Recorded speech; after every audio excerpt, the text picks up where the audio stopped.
ಸರ ನಿಮ್ ಹುಡುಗಿ ಬಗ್ಗೆ ಏನ್ ಹೇಳಕ್ ಇಷ್ಟಪಡ್ತೀರಿ? ನಮ್ ಹುಡುಗಿ ಬಗ್ಗೆ ಹೇಳ್ಬೇಕಂತಂದ್ರ ಬಹಳ ದಿನ ಲವ್ ರೀ, ಬಹಳ ಹಚ್ಕೊಂಡ್ ಲವ್ ಮಾಡಿದ್ದು. ಮತ್ತ ನನಗ್ ಓಡಿ ಹೋಗಿ ಮದ್ವೆನ ಆಗೋಣ ಅಂತ ಹೇಳಿದ್ರಿ. ಆದ್ರ ಆಕೆ ಓಡಿ ಹೋದ್ರು ನಾನ್ ಕರ್ಕೊಂಡ್ ಹೋಗಿ ಮಾಡ್ತಾಳ್ರಿ.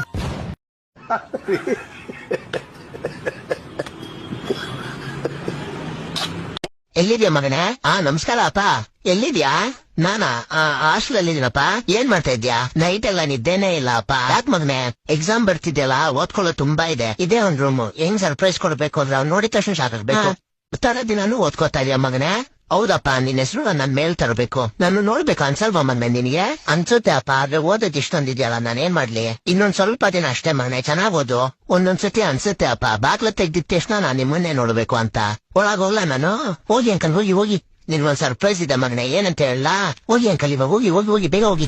ಹ್ಯಾಪಿ ಬರ್ಡೇ ಮಗನೆ. Happy birthday lovely.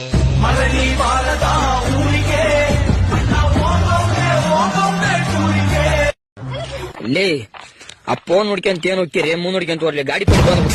ಅಯ್ಯೋ ನನಗೆ ಗೊತ್ತಿಲ್ಲ, ಯಾಕ ಯಾವನು ನೋಡಿಲ್ಲ. ಯಪ್ಪ ತಲಿ ಎಂತ ಬಾದಾತ್ಲೆ. ಸಮುದ್ರದ ಮಧ್ಯೆ ಯಾಪಲ್ ಗಿಡ ಇದ್ರ ಯಾಪಲ್ ಹೆಂಗ್ ಕಿತ್ಕೊಂಡ್ ಬರ್ತಿ? ಸರ ಬಡಗಿ ತಗೊಂಡ್ ಹೊಡಿತೀನ್ರಿ, ಕೆಳಗ್ ಬೀಳ್ತದ ತಗೊಂಡ್ ಬರ್ತೀನ್ರಿ. ಅಷ್ಟು ದೊಡ್ಡ ಬಡಗಿ ಯಾರು ನಿಮ್ಮ ಅಪ್ಪ ತರ್ತಾನೇನು? ಸರ ಸಮುದ್ರದಾಗ ಗಿಡ ಏನು ನಿಮ್ಮ ಅಪ್ಪನ ಇಟ್ಟಿರ್ತಾನೇನ್ರಿ? ಏನ್ ಮಾಡ್ತಿದ್ದೀರಾ ಮಮ್ಮಿ? ನಿಮ್ ಚಿಕ್ಕಪ್ಪ ಬರ್ತೀರಿ ಅಂದ್ರು, ಅದಕ್ಕೆ ಫ್ಯಾನ್ ಕ್ಲೀನ್ ಮಾಡ್ತಾ ಇದೀನಿ. ಚಿಕ್ಕಪ್ಪ ಫ್ಯಾನ್ ಮೇಲೆ ಕುತ್ಕೊಂತಾರ.